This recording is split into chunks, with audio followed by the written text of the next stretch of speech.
Assalamu alaikum. Here is Mahnur Zubair for the subject of Romantic and Victorian poetry.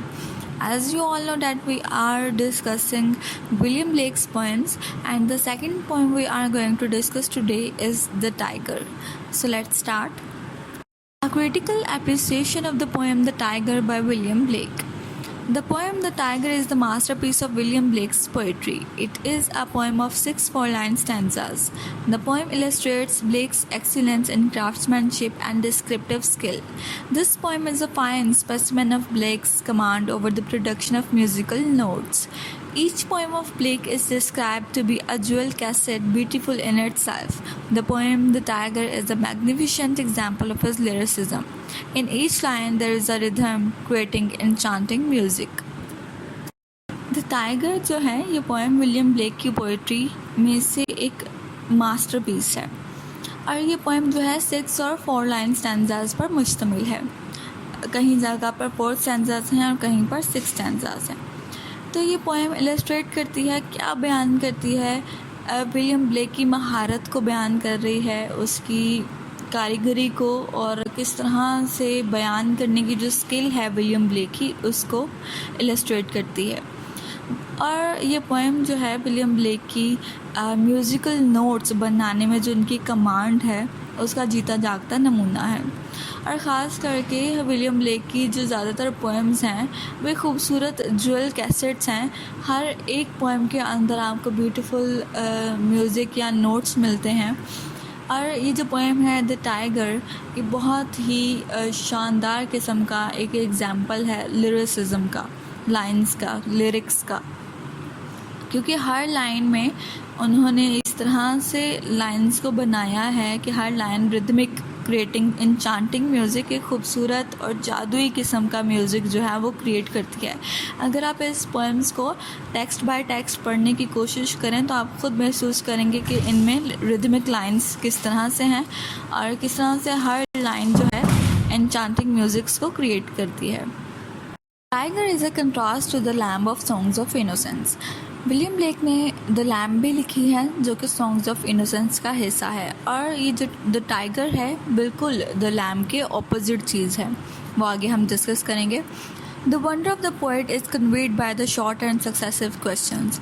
The tiger में William Blake छोटे छोटे सवालात हैं जिन्हें वो कर रहा होता है. Some of the questions have not been answer, और उन सवालों में से कई ऐसे सवाल हैं जिनके जवाब नहीं हैं, मतलब वो खुद भी नहीं देता, छोड़ देता है. They are left incomplete as if the poet's awe and admiration were too great to allow him to complete them. और विलियम ब्लेक उन सवालों को अधूरा क्यों छोड़ देता, उनके जवाब क्यों नहीं देता, कि शायद विलियम ब्लेक की जो एक ताजुब या मुतासिर होने वाली जो चीज़ थी, या जो इतनी बेइंतहा वो तारीफ़ कर रहा था, शायद वही उसको अलाउ नहीं करती कि वो उन सवालों के जवाब दे. उसने उन सवालों को अधूरा इसलिए छोड़ दिया कि उसके जवाब सामने ही नज़र आ सकते हैं या पढ़ने वाले उसके जवाब खुद ढूंढ लेंगे. Tiger is the symbol of the fierce forces of the soul. These forces, as the poet thinks, are needed to break the bonds of experience. The tiger जो है वो क्या सिम्बलाइज़ कर रही है, एक जान के अंदर, एक रूह के अंदर, एक बंदे के अंदर, एक चीज़ के अंदर फियर्स फोर्सेस, मतलब बहुत जज्बाती, वहशी, गुस्से वाली, ताकत वाली, कुव्वती जो फोर्सेस हैं उनको सिम्बलाइज़ कर रही है. और पोएट का ये कहना है कि ये फोर्सेस हमारे अंदर होना बहुत ज़रूरी हैं, कि ये हमें हमारे एक्सपीरियंसेस की बॉन्ड से बाहर निकालती हैं. He says that the breath of the lion is the wisdom of God. उसका कहना है कि जब शेर सांस लेता है या गुर्राता है तो हमें ऐसा ही लगता है जैसे वो खुदा की विजडम में बोल रहा हो. In the poem we can see the reference both to the tiger and the lamb. इस पोएट में, जो कि मैंने अभी आपको बताया कि ये जो पोएम है द टाइगर द लैम्ब का कंट्रास्ट है, बिल्कुल उसके ऑपोजिट है, तो यहाँ पर दोनों के ही रेफरेंसेस आपको मिलेंगे. Both of this creatures are two aspects of the same soul. और विलियम ब्लेक का इन दोनों को मेंशन करने का मतलब ये है कि वो समझाना चाह रहा है, आपको ये बताना चाह रहा है कि इन दोनों का, द टाइगर और द लैम्ब, दोनों क्रिएचर्स का एक ही जान से, एक ही रूह से ताल्लुक़ है, मतलब एक ही रूह की दो पहलू हैं. The soul is none but God. और यहाँ पर वो सोल किसको मेंशन कर रहा है, किसी और चीज़ को नहीं, खुदा को मेंशन करता है। The lamb represents the meekness, simplicity and innocence of the soul, while the tiger stands for the wrath and harsher side. दोनों का, द टाइगर और लैम का कंट्रास्ट करते हुए, उनको रिप्रेजेंट करते हुए, दोनों क्रिएचर्स को बताते हुए कहता है कि जो लैम है वो क्या रिप्रेजेंट करती है एक सोल के अंदर, मीकनेस, नरम मिजाजी को, सिंप्लिसिटी, सादगी को, एंड इनोसेंट और मासूमियत को शो करती है एक सोल की। और टाइगर के बारे में कहता है कि टाइगर क्या रिप्रेजेंट करता है, रैथ, गुस्सा, शदीद किस्म का गुस्सा, एंड हार्शर साइड, बड़ी वैशी कुव्वती वाली जो साइड होती है वो जो है वो टाइगर रिप्रेजेंट करता है। In the person of Christ this two aspects of the soul are found. और यहाँ पर विलियम ब्लेक ने इन दोनों चीज़ों को, मीकनेस, सिंप्लिसिटी, इनोसेंस, लैम की इनोसेंस को, टाइगर के रैथ और हार्शर साइड को किससे रेफ़र किया है, हज़रत ईसा अलैहिस्सलाम से, अपने गॉड फादर से, क्राइस्ट से रेफ़र किया है। These two aspects of the soul are found. और उसका कहना है कि क्राइस्ट के अंदर ये दोनों चीज़ें मौजूद हैं, खुदा के अंदर ये दोनों चीज़ें मौजूद हैं। The speaker of the poem believes that Christ doesn't have one face but several faces। और यहाँ पर स्पीकर का कहना है कि क्राइस्ट के पास सिर्फ एक चेहरा नहीं था, या एक कुव्वत नहीं थी, या एक उनका फेस नहीं था, बल्कि उनके पास बहुत सारी कुव्वतें थी, बहुत सारे सेवरल फेसेस थे, बहुत सारी ताकतें थी, या उनकी सोल की बहुत सारी साइड्स थी। The tiger is also thought to symbolize the abundant life which Jesus Christ brought to life. So it stands for regeneration and energy. यहाँ पर विलियम ब्लेक का कहना है कि जो टाइगर है वो ये सिम्बलाइज कर रहा है कि क्राइस्ट जो हैं जब ज़िंदगी को इस दुनिया पर लेकर आए थे, इस वजूद को लेकर आए थे, और ये स्टैंड करता है रीजनरेशन ऑफ एनर्जी, कि किस तरह से दोबारा ताकत, कुव्वत जो है, फॉर्मिंग अगेन, दोबारा से सारी चीज़ें वजूद में आईं। तो बेसिकली टाइगर के रैथ और हार्शर को भी वो क्राइस्ट की सोल की एक आस्पेक्ट कहता है, एक पहलू कहता है, और लैम को भी वो रिप्रेजेंट करता है कि ये भी खुदा की सिफ्तों में से एक सिफ्त है, या साइड में से एक साइड है। The poet wonders how God can create such a terrible creature। और आगे जा कर के पोएट जो है वो हैरान होते हुए सोचता है कि खुदा इस तरह की खौफनाक क्रिएचर टाइगर को किस तरह से क्रिएट कर सकता है। He asks if the tiger has been created by the same hand that has created the lamb। और वही सवाल करता है कि क्या इस टाइगर को भी उन्हीं हाथों ने बनाया है जिन हाथों ने लैम्ब को बनाया है। अब यहाँ पर एक क्वेश्चन क्यों किया गया, अभी हमने ऊपर डिस्कस किया है कि लैम्ब जो है वो रिप्रेजेंट करती है नरम मिजाजी, सादगी और मासूमियत को, और टाइगर रिप्रेजेंट करता है रैथ को, गुस्से को, नाराज़गी को, ताकत को, कुव्वत को। हार्शर साइड जो है वो टाइगर की है। तो इसलिए विलियम ब्लेक की क्वेश्चन करता है कि क्या टाइगर को भी उन्हीं हाथों ने बनाया है जिस हाथों ने लैम्ब को बनाया है। क्यों? क्योंकि ये दोनों चीज़ें आपस में एक दूसरे के बिल्कुल ऑपोजिट हैं। So he thinks that the tiger is not created in this world but somewhere in the skies or in the distant deeps। तो लिहाजा विलियम ब्लेक आगे जाकर ये कहता है कि मुझे लगता है कि टाइगर को इस दुनिया में नहीं बनाया गया, बल्कि कहीं आसमानों में या कहीं गहराइयों में जाकर, दूर फासले में जाकर इस टाइगर को जो है, इस टेरिबल क्रिएचर को जो है वो बनाया गया है। Poet wonders how the creator dared to fetch the fire for the eyes of the tiger। आगे जा कर के पोएट फिर से हैरान होते हुए कहता है कि बनाने वाले ने किस तरह से टाइगर की आंखों को बनाया, कि टाइगर की आंखों को बनाने के लिए वो आग कहाँ से लेकर आया, और उसमें इतनी हिम्मत कहाँ से आई कि वो उस आग को टाइगर की आंखों में रख दे। यहाँ पर टाइगर की आइज़ को आग से मिलाया जा रहा है। The poet wonders at the handiwork of God who like a blacksmith sets to work on his most amazing creature। और यहाँ पे पोएट जो है फिर हैरान होते हुए खुदा के या बनाने वाले के काम को, उसकी महारत को कहता है कि किस तरह से उसने इस खूबसूरत अमेजिंग क्रिएचर को बनाया है। कहता है बिल्कुल जैसे एक लोहार जो है लोहे से उसको पिघला कर बड़ी खूबसूरत चीज़ें बना देता है। बिल्कुल उसी चीज़ को रेफ़र किया है यहाँ पे कि खुदा ने भी किस तरह से इस अमेजिंग क्रिएचर को बनाया। The poet fails to understand why God has created such a fearful creation. और यहाँ पर पोइट खुद ही कहता है कि वो इस चीज़ से हार गया है समझने से कि खुदा ने आखिर इस डरावनी सी क्रिएशन को बनाया ही क्यों, किस मकसद के लिए।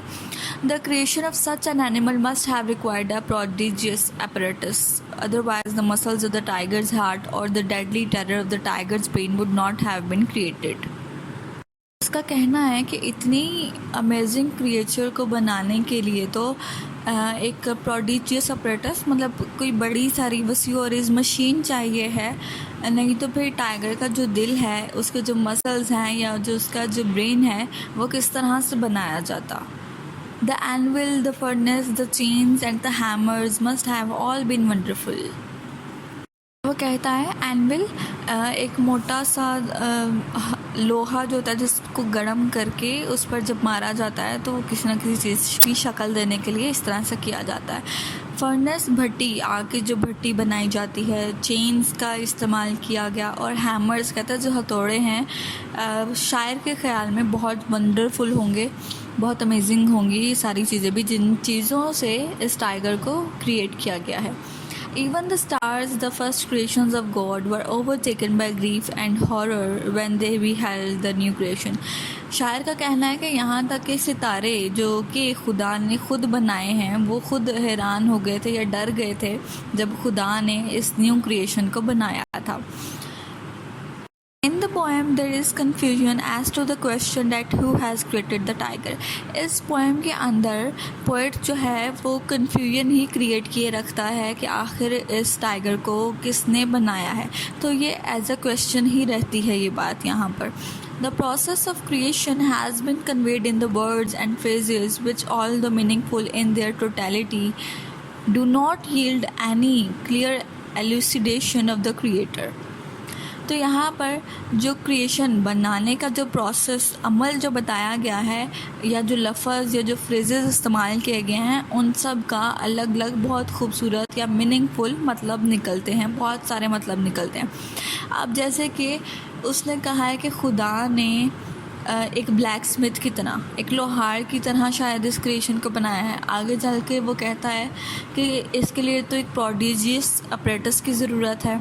फिर आगे चल के वो कहता है वो एनविल, वो फर्नेस, वो चेन्स और वो हैमर्स जो हैं वो बहुत खूबसूरत होंगे जिनसे इसको बनाया गया है। तो ये सारे वर्ड्स और फ्रेजेस जो उसने यूज़ किए हैं कि किस तरह से इस टाइगर को बनाया गया है बहुत मीनिंगफुल हैं।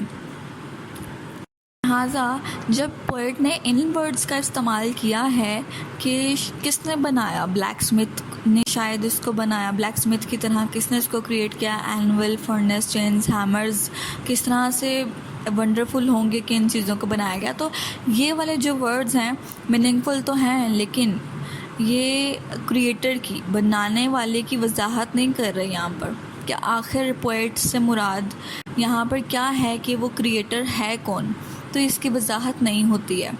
As in other poems, Jesus Christ has been conceived of being God and at the same time a prophet. Blake has not made it clear here. It may not be God but an unknown supernatural spirit like Blake's mythical heroes who have fashioned the tiger. तो देखिए बाकी जो black की poems हैं उसमें Jesus Christ को ही उसने खुदा कहा है और कहीं जगह पर उसने प्रॉफिट कहा है। तो लिहाजा ब्लेक ने इस पोएम में क्लियर नहीं किया कि वो यहाँ पर क्रिएटर किसको कह रहा है। वो खुदा भी हो सकता है या कोई अननोन सुपरनेचुरल चीज़ भी हो सकती है या ब्लेक्स के खुद के मिथिकल हीरोज़, बनाए हुए ट्रेडिशनल हीरोज़ भी हो सकते हैं जिन्हें शायद वो समझ रहा है कि शायद टाइगर को उन्होंने बनाया है। But the crux of the poem has been put in the stanza when the stanza threw down their spears. Did he who made the lamb make thee? These lines appear to be very puzzling. We can arrive at no conclusion. It may be interpreted that wrath and mercy unite at the same point where the ultimate reality of God is felt.